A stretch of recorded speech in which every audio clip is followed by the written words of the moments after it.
Sorry, আমি আসলে না না ঠিক আছে, ইটস অ্যান অ্যাক্সিডেন্ট।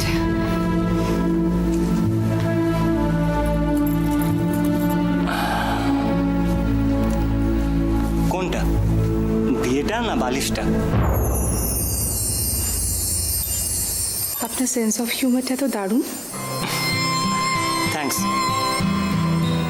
আপনিও কিন্তু কম যান না। মানেটা পরিষ্কার। আপনার সঙ্গে আগে আলাপ থাকলে আপনার বোনকে কিন্তু বিয়েটা করতাম না। ফ্ল্যাট করছেন কেন? আমার বোনকে পছন্দ হয়নি? না, তা হবে না। তবে এরকম একটা বড়শালী থাকলে ফ্লার্ট করার লোভটা সামলানো যায় না। ঠিক। আপনারা যে সোসাইটিতে বিলং করেন তাতে ফ্লার্ট করাটা খুব স্বাভাবিক ব্যাপার। আর বিয়েটা পুতুল খেলার স্বামী। কিন্তু আমাদের মতো সাধারণ মধ্যবিত্ত বাড়িতে ফ্লার্ট করার কথা আমরা ভাবতেই পারি না। আর বিয়েটা আমাদের কাছে খুব সিরিয়াস।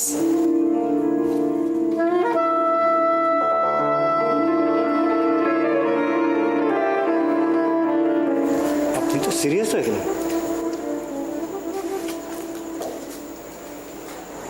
রেগে গেলে আপনাকে বেশ দেখায় কিন্তু। আবার sorry my sweet sister in law. Thank you so much.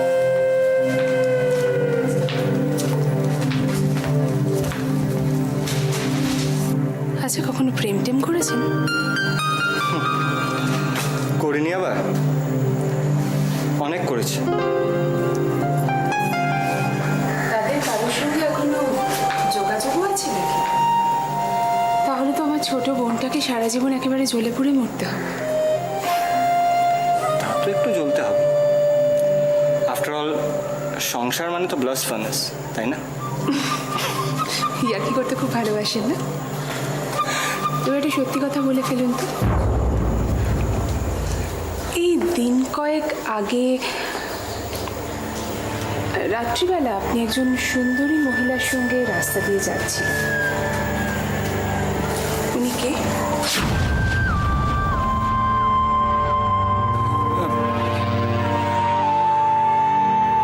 আমি? কবে বলুন তো? এই তো এই যে রোববারটা গেল, তার আগের রোববার রাত্রিবেলা। কখন হবে তখন?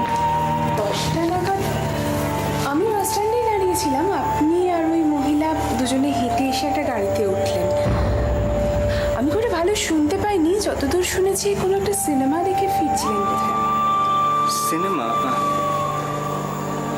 ও মনে পড়েছে, চন্দ্রা আমাদের বাড়িতেই থাকে। আমাদের বাড়ির যে ম্যানেজার ভূদেব বাবু, ওনার নাতনি।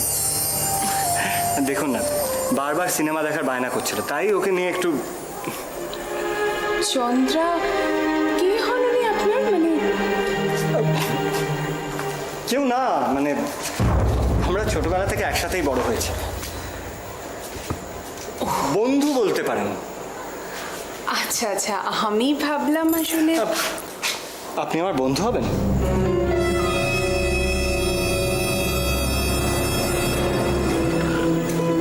না, কোনো বিবাহিত পুরুষের সঙ্গে বন্ধুত্ব করার মতো কোনো ইচ্ছে আমার নেই। আসলে দোয়েল তো আমার ছোট বোন, আমি ওর মনে দুঃখ দিতে করে বলি। বাবা, আপনাকে দিদি হিসাবে পাওয়া তো ভাগ্যের ব্যাপার দেখছি। আর দোয়েলকে বিয়ে করার জন্য এখন থেকে কিন্তু সম্পর্কে আমিও আপনার দিদি। জো হুকুম। এক্ষুনি ভোর হয়ে আসছে, শুয়ে পড়ুন, একটু রেস্ট নিন। আমাদেরও কাল সকাল থেকে অনেক কাজ, আমি আসি।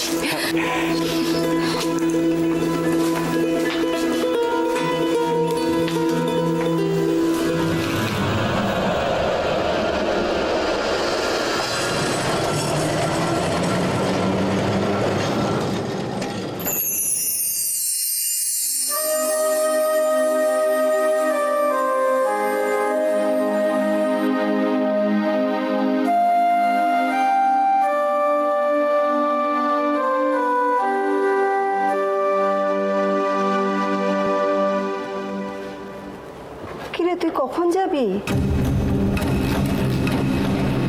চন্দ্রা, আর তো বললি সকাল সকাল চলে যাবি। যাব তো। যাবো তো মানে কখন যাবি? বউ এসে গেলে তারপর? তোর মান সম্মান বলে কি কিচ্ছু নেই? এমন করে বলছো কেন মা? আমি তো চলেই যাব।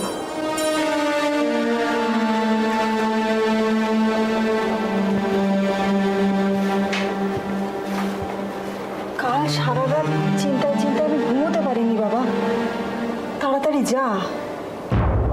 মা, তোমায় সারা জীবন আমি জ্বালিয়েছি না, আর জ্বালাবো না। আমি তোমাদের ছেড়ে চলে যাব। তোর সব বাজে কথা শুনতে আমার একদম ভালো লাগছে না।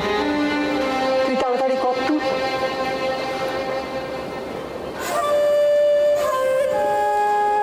সত্যি কথা বলতো, কেন এসেছিলি? ঠিক করে তো বললিও না সেটা। মা,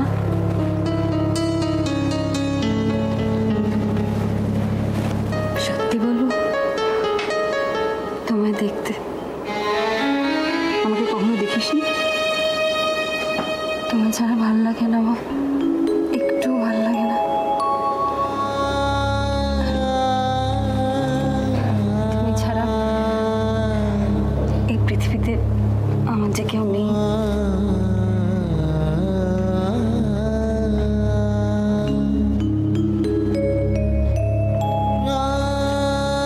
তাড়াতাড়ি যা বাবা, ওরা যদি চলে আসে অনর্থ হয়ে যাবে বাবা। তাড়াতাড়ি যা। আমার জন্য তোমার আর কোনো কষ্ট হবে না, কোনো ঝামেলায় পড়তে হবে না। আমি এই চলে যাচ্ছি। আমি আসি মা।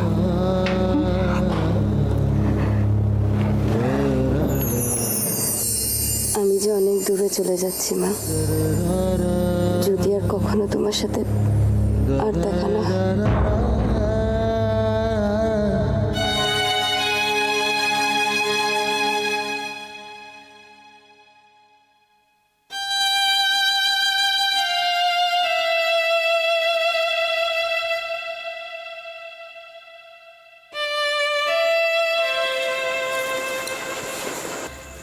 ঠাকুরজি, শাকটা এই তো আমার কাছে আছে। বাজিও কেমন? অপু, এটা জ্বালিয়ে প্রদীপটা।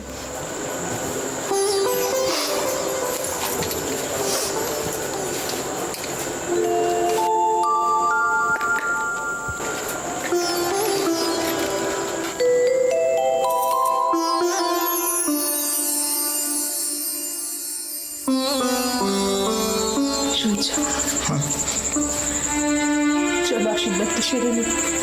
কেন, বৌদি আছেন তো, উনি তো সবার বড়, আগে এমনি করেন না, উনি সবার শেষে। দিদি মা না, মা সবার শেষে করে। চলো তাড়াতাড়ি, দেরি হয়ে যাচ্ছে, ওদের বেরিয়ে পড়তে হবে। তারা দিচ্ছে।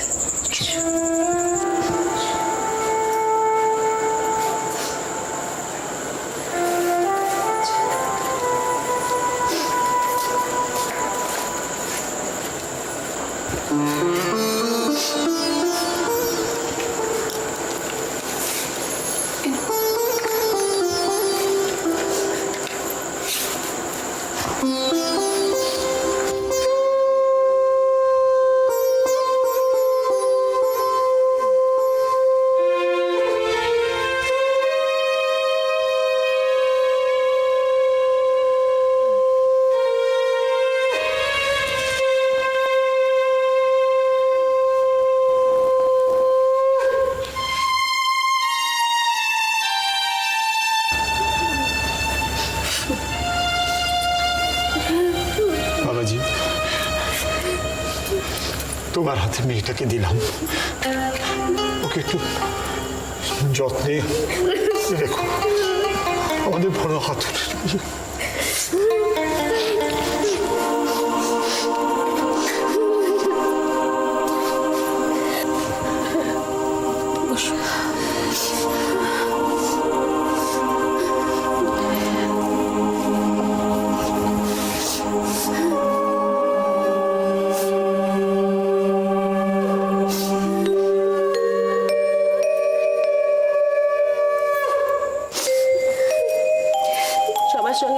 চেয়ে থাকবে জানো। ওকে মাঝে মাঝে বাড়িতে আসতে দেবে তো বাবা? উনি আপনি একদম চিন্তা করবেন না, দোয়েল আমাদের মেয়ের মতো, ও বাড়িতেও রাজরানী হয়ে থাকবে। কিরে ঝিলিক বল। আর আমি তো সবসময় বৌদির কাছে কাছে থাকবো, কোনো কষ্ট হবে না। ঠিক আছে, থাক থাক থাক থাক।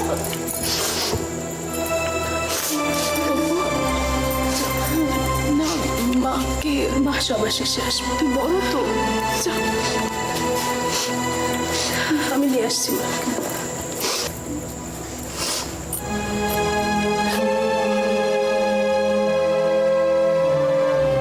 এই যে মশাই, আমার বোনটাকে কিন্তু সারা জীবনের জন্য পুরোটাই দিয়ে দিলাম, সামনে রেখো কিন্তু।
সিঁদুরের কৌটোটা যত্ন করে রাখিস, এটা আমার মা আমাকে দিয়েছিলেন, আমার দিদিমা আমার মাকে দিয়েছিলেন।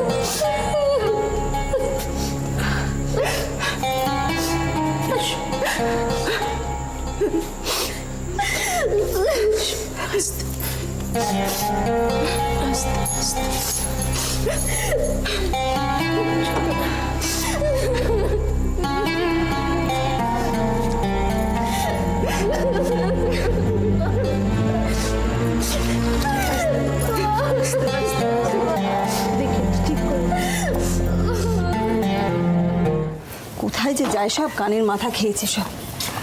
মালতী, পুটির বা কোথায় রে?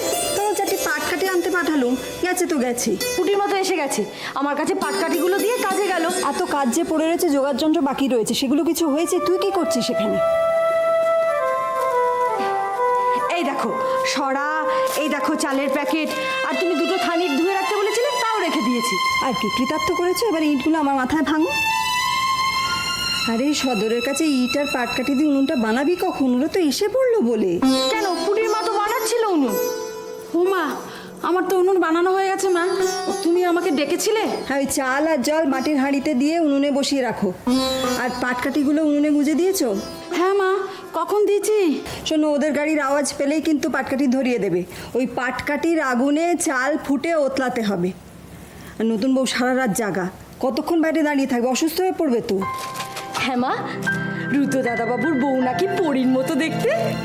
হ্যাঁ, তা দোয়েল খুব সুন্দরী বটে, তবে বাইরের সৌন্দর্যই তো সব নয়। আচ্ছা কি বলতো, এখন আমার গপ্প করবার সময় আছে? এদিকে বধূবরণের সমস্ত সামগ্রী পড়ে রয়েছে। কাঁচা দুধ টানা হয়েছে, আনা হয়ে গেছে, কেটে ওই দেখো গামলার মধ্যে রেখে দিয়েছি। আর পেতলের উঁচু থালা। তুমি কিচ্ছু চিন্তা করো না মা, ধুয়ে মুছে এই দেখো তোমার সামনে রেখে দিয়েছি। শোন, গাড়ির আওয়াজ পেলেই দুধের থালাটা সদর দরজায় গিয়ে রাখবি। ওতে পা দিয়ে নতুন বউ ঢুকবে। আগে থেকে বসিয়ে রাখিস নি আবার, কে না কে পা দিয়ে দেবে, তারপর কেলেঙ্কারির এক শেষ। তুমি কিচ্ছু চিন্তা করো না মা। আর ডাকলে বাপু একটু সাড়া দিস। তোদের পেছনে চেঁচিয়ে চেঁচিয়ে তো আমার গলা ছিঁড়ে গেল একেবারে। উফ, এই আরেক হয়েছে। সে সকাল থেকে অলক্ষণেরটা ডেকে চলেছে, আজ এটা শুভ দিন, আজকেই ডাকতে হবে ওকে। আর তোরা হাঁ করে দাঁড়িয়ে রয়েছিস কেন? যা না, বাগানে গিয়ে খুঁচিয়ে বের কর না ওকে। কে মা? কাকটাকে। যাচ্ছি মা।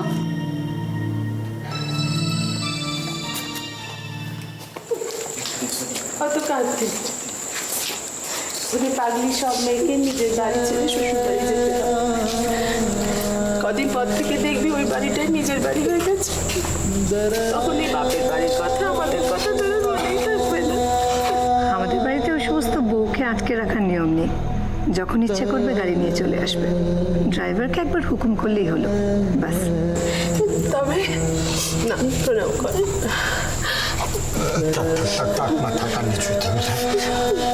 এবার ওরা রওনা হোক, যেন অত দূরের পথ কোথায় কি আটকে যায় না যায়। ঠিক আছে বাবা, ঠিক আছে। সত্যি আজকাল কলকাতার রাস্তায় বড্ড বেশি জ্যাম হচ্ছে। এই তো ঘন্টা খানেকের পথ যেতে কত সময় লেগে যাবে কে বলতে পারে। হ্যাঁ, সকালের দিকে নর্থে জ্যাম থাকবেই। প্লিজ একটু তাড়াতাড়ি করলে ভালো। আচ্ছা আচ্ছা, একটুখানি চালের থালাটা একটু তুমি একটু দিদিকে ডাকো, ডাকছি। আচ্ছা, আপনাদের এখান থেকে ও বাড়িতে কে যাবে ঠিক করেছেন? কাউকে তো একটা যেতে হবে। হ্যাঁ হ্যাঁ, ঠিক করা আছে। আসলে নিয়ম মতো তো রায়েরই যাওয়া উচিত, তো ছোট বোন, কিন্তু ওর শরীরটা ভালো নেই জানেন, এই খাটাখাটনি গেল তো। তো আমার ছোট ছেলে সুজন, ও যাচ্ছে, ও সব ও তৈরি হয়ে গেছে, একসঙ্গে রওনা হয়েছে। দিদি আজ ওটা ঠিক করে পাতো, যেন একটা চালও মাটিতে না পড়ে। পিছন করে দাঁড়ো, হাতে করে একটু চাল নাও, টাকাটা নিয়ে বলবে, মা এতদিন যা খেয়েছি তোমার সে সব ঋণ শোধ করে গেলাম বলে, আর কিন্তু পিছন ফিরে তাকাবে না মা, সোজা সামনে হেঁটে চলে যাবে। না বলো, বলো, এবারে সমস্ত ঋণ শোধ করে দিলাম।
রুদ্র, দেখো আমি একদম নতুন বউয়ের মতন সেজেছি।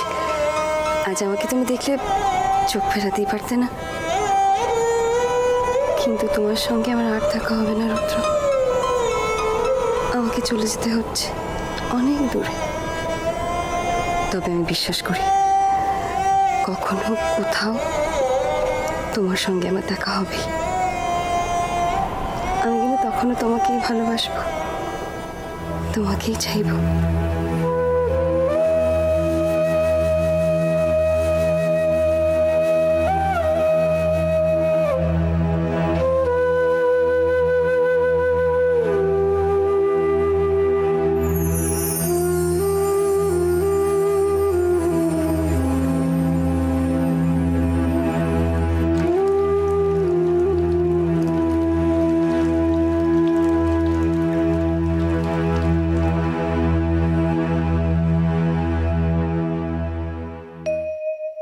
আমি তোমারও সঙ্গে বেঁধেছি আমারও প্রাণ,